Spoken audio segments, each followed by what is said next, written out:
Hello hi. Group 2 mains రాసి ప్రస్తుతం రాష్ట్రంలో జరుగుతున్న పరిణామాలను ఆందోళనతో గమనిస్తున్న అభ్యర్థుల కోసం నేను సవివరంగా మాట్లాడదలుచుకున్నాను. అటు తర్వాత మీకు ఇప్పుడు ప్రస్తుతం అవకాశాల గురించి మాట్లాడదలుచుకున్నాను. వెంటనే మీరు రంగంలోకి రావడానికి కావలసినటువంటి పరిస్థితుల గురించి, నోటిఫికేషన్ల గురించి మాట్లాడదలుచుకున్నాను.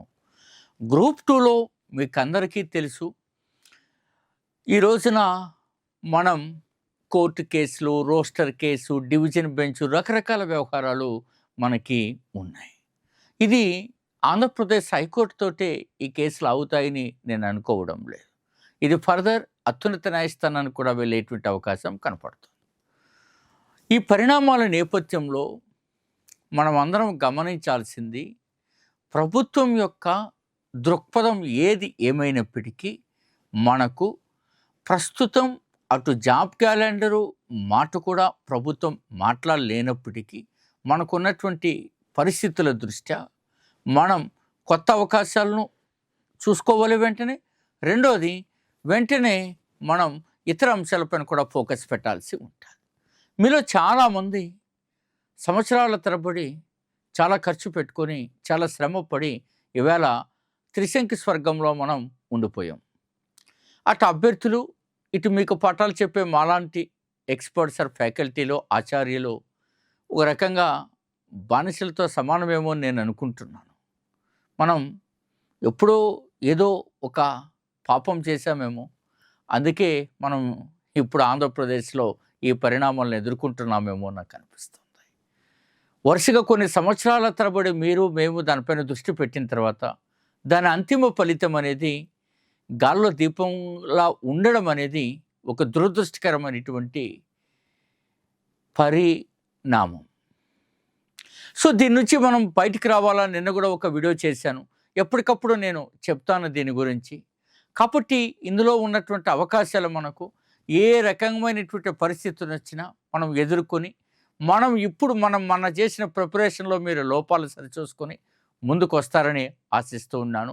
సో దీనికి సంబంధించి ఎప్పటికప్పుడు నేను అధికారికంగా ధృవీకరించుకున్న తర్వాతే నేను చెప్తాను, ఈ నోటిఫికేషన్ క్యాన్సిలా, మళ్ళీ ప్రిలిమ్స్ నుంచి మొదలెడతారా ఏమిటని. అందుకని నేనేం చెప్తున్నానంటే, మనం ప్రిపరేషన్లో ముందంజలో ఉండాలా. మన పనులు మనం చేసుకుంటూనే, అంటే మీరు గవర్నమెంట్ జాబ్స్ అయితే వెంటనే జాయిన్ అవ్వండి, ప్రైవేట్ జాబ్స్ అయితే వెంటనే వాటిలో కూడా సెర్చ్ చేయండి, జాయిన్ అవ్వండి. వెంటనే మనం ప్రిపరేషన్లకు కూడా వెళ్ళిపోతాం. కూల్గా మనం 2 లక్ష్యాలను సాధించినట్టు అవుతుందన్నది నాకున్న ఒక బలమైన అభిప్రాయం.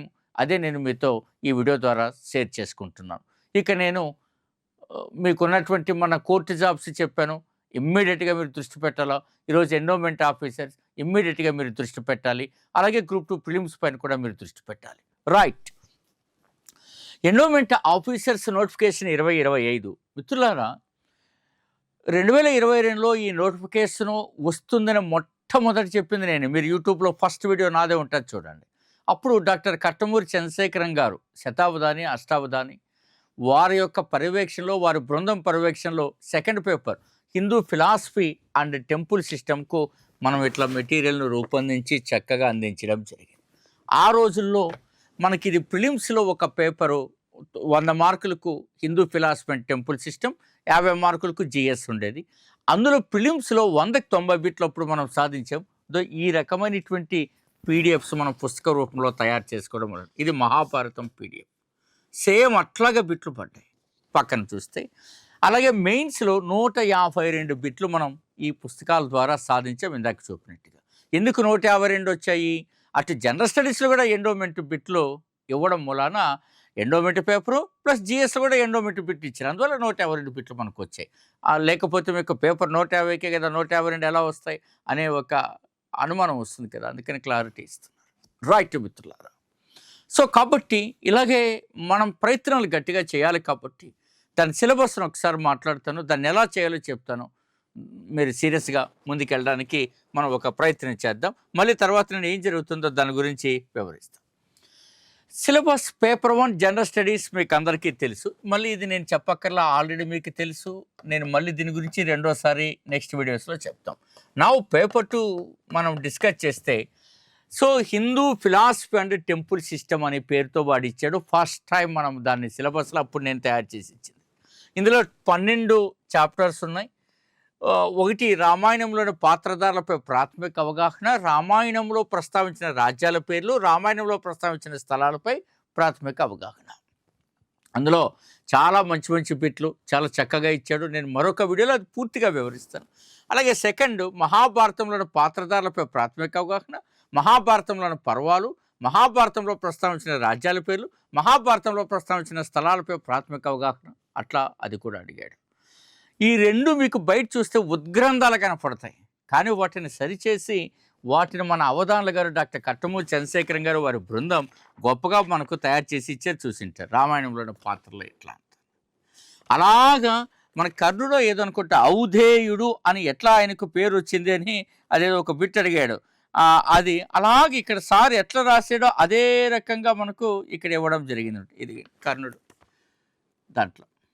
సరే, ఇవన్నీ ఎలాగున్నా మనం గమనించేది. మూడవది, భాగవతంలోని పాత్రధారులపై ప్రాథమిక అవగాహన, భాగవతంలో ఉన్న స్కందాలు, భాగవతంలో ప్రస్తావించిన స్థలాలపై ప్రాథమిక అవగాహన. ఈ 3. ఇక నెక్స్ట్ ఈ 3 అందరూ ఎవడు పడితే వాడు మాట్లాడుతుంటాడంటే, ఎందుకంటే ప్రతి పల్లెలో ప్రతి వాడికి రామాయణ మహాభారత ఎంతో కొంత తెలిసి ఉంటుంది కదా, కానీ ఎగ్జామ్ పాయింట్ ఆఫ్ వ్యూకి తెలిసిన వాళ్ళు కావాలా. అది మేము ఇంత పిహెచ్డీలు చేసి 30 ఏళ్ళ అనుభవం ఉండి ఆచార్యులుగా ముద్రపడిన మేమే దాని జోలికి ఎప్పుడూ పోం. అదే అవధానులు, వారు కూడా అవధానులే కాకుండా బోధనా రంగంలో ఉంటేనే వారు మనకి ఇంకా బాగా ఉపయోగపడతారు. అట్లా డాక్టర్ కట్టమూరి చంద్రశేఖరం గారు సార్తో కూడా మీకు వచ్చి ఒక వీడియో చేస్తారు, మీతో మాట్లాడతారు.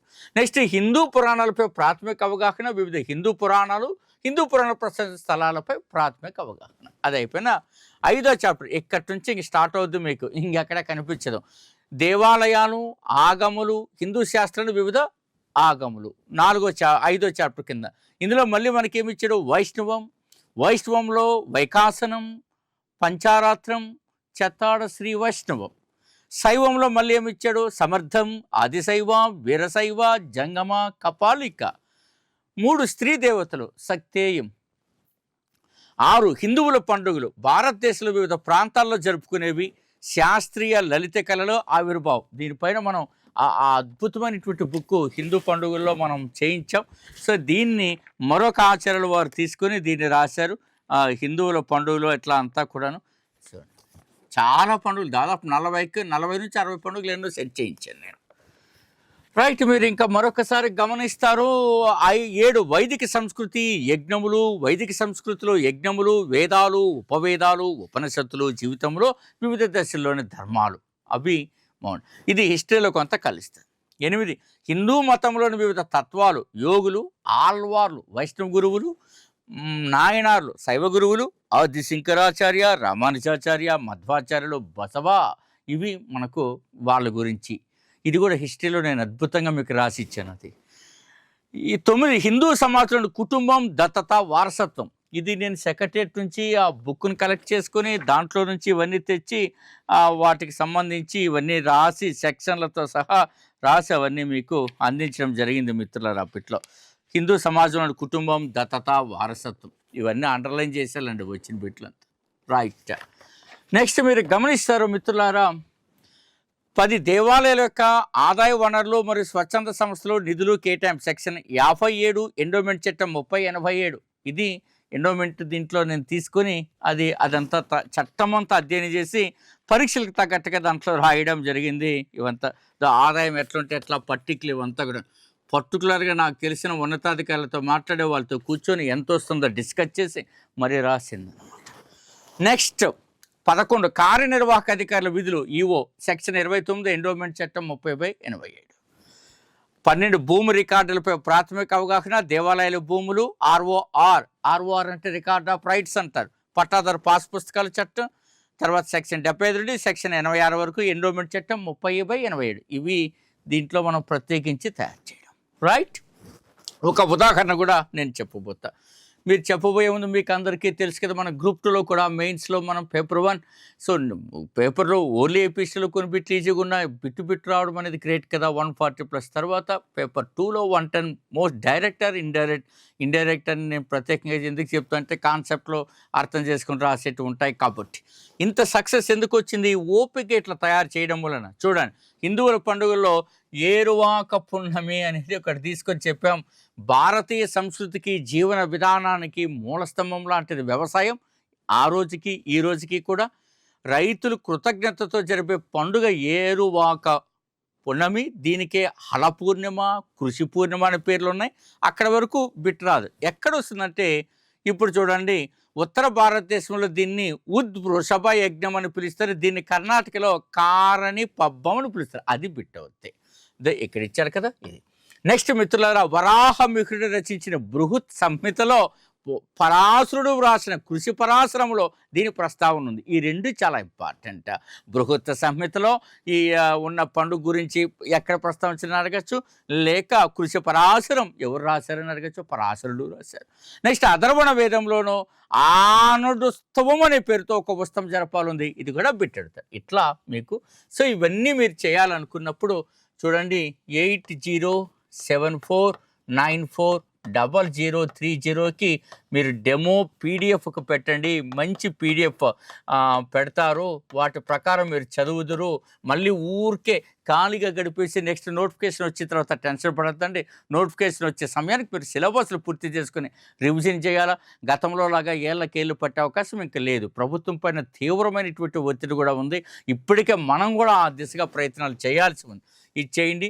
నెక్స్ట్ మీరు శ్రీ మేఘన థింక్ ట్యాంక్ యాప్ డౌన్లోడ్ చేసుకుంటే అక్కడ కూడా మీరు ఇవన్నీ గమనిస్తారు మిత్రులారా. టెస్ట్లో ప్రాక్టీస్ చేస్తే ఒక ఐడియా మీకు వస్తుంది. Got it.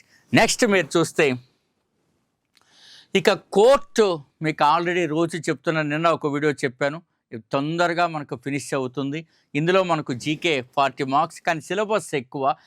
ఆ జిఎస్ సిలబస్ అంతా ఇచ్చి 40 బిట్లు ఇచ్చేది ఇది ఒక గొప్ప టాస్క్. అందుకోసం మనం ఇట్లా స్పెషల్ బుక్స్ ఫ్రేమ్ చేశారు. ఏపీ ఫోకస్ ఇచ్చారు కాబట్టి జిల్లాకున్న 9 రకాల సబ్జెక్టులు కలిపారు. అట్లాగే మీరు ఇందులో మీరు గమనించండి, దీంట్లో మీకు భారతీయ సంస్కృతి కళలు ప్రత్యేకంగా ఇచ్చారు కదా. చూడండి ఇది ఎంత నీట్గా తయారైందో. భారతీయ సంస్కృతి కళలు ఇట్లా పుస్తకాలను 100 గ్రంథాలను పరిశీలించి 40 గ్రంథాలు దీనికి పరిశీలించి సోది లేకుండా సూటిగా స్పష్టంగా రాయడం అనేది మీరు గమనిస్తారు ఇందులో మిత్రులారు. నెక్స్ట్ మీరు గమనిస్తారు, ఒక స్టేట్ తీసుకుని 9 రకాల సబ్జెక్టు కలపడం. చూడండి ఎట్లా ఉందో. ఇది ఒక్క తమిళనాడు రాష్ట్రకి ఎన్నో పేజీ వచ్చిందండి, 25 పేజీలు వచ్చింది. నెంబర్ కనపడుతుందా, 25వ నెంబర్. ఇది తమిళనాడు రాష్ట్రంలో. అందులో రామ్సార్ కేంద్రంలో 2025లో అప్డేట్ కూడా ఇచ్చేసాను. చూడండి మీరు గమనిస్తారు, ఇలా రాసుకోవాలి. ఒక స్టేట్ వస్తే దాని 9 రకాల సబ్జెక్టులు, ఇది పీడిఎఫ్ 25 పేజీలు మీరు చూస్తారు. అప్పుడు మీకు ఈ గొప్ప సంగతి ఇండియాలో ఎవ్వరికీ లేదండి ఈ సిస్టమ్. ఒక సబ్జెక్ట్ తీసుకొని 9 రకాల సబ్జెక్ట్ కలుపుతూ బిట్ ఎక్కడ పడుతుందో అది అప్ టు డేట్తో రాయడం అనేది. మీకు అందరికీ తెలుసు, పవన్ విద్యుత్లో మొదటి స్థానం తమిళనాడు అని. అది ఇప్పుడు క్రాస్ చేసి సర్పాస్ చేసి గుజరాత్ మొదటి స్థానంలోకి వచ్చింది. అక్కడ పవన్ విద్యుత్ లేటెస్ట్ డీటెయిల్స్ అన్నీ ఇచ్చాను, ఇన్స్టాల్డ్ కెపాసిటీ ఇచ్చాను, విండ్ అట్లాస్ని విడుదల చేసింది కూడా ఇచ్చాను. అట్లాగే రామ్సార్ కేంద్రాలు అత్యధికంగా రాష్ట్రం తమిళనాడు 20 ఇచ్చాను, లేటెస్ట్గా ఇచ్చిన రామ్సార్ చూడండి రాష్ట్రంలో. ఇట్లా ఎవ్వరు కూడా మీరు ఎక్కడైనా చేయలేరు. ఒక్క చెన్నై నగరంలోనే దాదాపు 5-6 పేజీలు ఇన్ఫర్మేషన్ ఇచ్చాను. ఇది మీరు సులువుగా తయారు చేసుకునే విధానం. అర్థమైందా మిత్రులారా? ఇక మీకు ఇవన్నీ ఎందుకు మనం చూపుతున్నామంటే మీకు ఇంత కృషి జరుగుతుందని తెలియాలి. ఎందుకంటే ఇంత కృషి ఇది చూడండి, మొత్తం కరెంట్ అఫైర్స్ అంతా 2025 అండి అప్డేట్ అయిపోయింది. మనం మాట్లాడుకునే సమయానికి అంటే మార్చు 18వ తేదీ వరకు. ఇది రైట్ మిత్రులారా, మీరు ఇవి పూర్తి చేయండి. ఇక గ్రూప్ 2 కూడా మీరు సంబంధించి ముందుకు రండి. సో భారతదేశ చరిత్ర వాళ్ళు 40 గ్రంథాలు అండి. ఇది మీరు స్పెషల్గా హిస్టరీ టెస్ట్ సిరీస్ కూడా స్టార్ట్ అవుతాయి, రాసుకుందరు అందరూ. అట్లాగే ఇండియన్ సొసైటీ అందరూ ఫెయిల్ అయితే మనం సక్సెస్ అయ్యాం. ఒక్క బిట్టు మార్కెట్లో రాని రోజుల్లో 16 బిట్లో 12 డైరెక్ట్గా 4 ఇండైరెక్ట్గా ఇచ్చిన పుస్తకం గమనించారా? ఇవన్నీ కూడా మనం అతి తక్కువ పేజీల్లో అంటే 250 పేజీలు ఎట్లా సాధ్యమవుతుంది? కాబట్టి మీరు ఇది పరిశీలించుకొని ఊరికే అనవసరమైనటువంటి పుస్తకాలంతా చదువుకోకుండా మీరు రాయండి. కోర్టు జాబ్స్కి మరియు ఎండోమెంట్ ఆఫీసర్స్ కూడా మనకు సో ఈ రకమైనటువంటి మెంటార్షిప్ వస్తుంది. ఇది మీరు ఉపయోగించుకుంటారని ఆశిస్తున్నా మిత్రులారా. సో ఇట్లా నేరుగా బిట్లు రావడం కానీ, నేరుగా ఇంత తక్కువ పేజీల్లో మీకు శ్రమ తగ్గించి చెత్తంతా తీసేసి రాయడం అనే ప్రక్రియ నేను సక్సెస్ చేశాను. మీరు ఎక్కడైనా అడగండి, ఇప్పుడు ప్రతి జిల్లాలో, ప్రతి మండలంలో, ప్రతి పంచాయతీలో మన స్టూడెంట్స్ ఉన్నారు, అభ్యర్థులు ఉన్నారు. నిరంతరం పనిచేస్తూనే ఉన్నాం. సో మీరు ఈ అవకాశాన్ని ఉపయోగించుకొని ఇక గ్రూప్ 2 నుంచి బయటకు వచ్చి మళ్ళీ గ్రూప్ 2లో కూడా మళ్ళీ మనం చదవాలనిపిస్తే నేను చెప్తాను ఏం చేయాలో. మీరు దాన్ని కూడా పూర్తి చేసుకుందరు మిత్రులారా. సో కాబట్టి మీరు ఖచ్చితంగా దాన్ని ఒక మంచి ప్రయత్నంగా మీరు తీసుకుంటారని కూడా నేను ఆశిస్తూ ఉన్నా. డెఫినెట్గా ముందుకు వస్తారు. గ్రూప్ 2 గురించి కూడా నేను చెప్తాను. Okay. So all the very best. Me doctor Gopal day.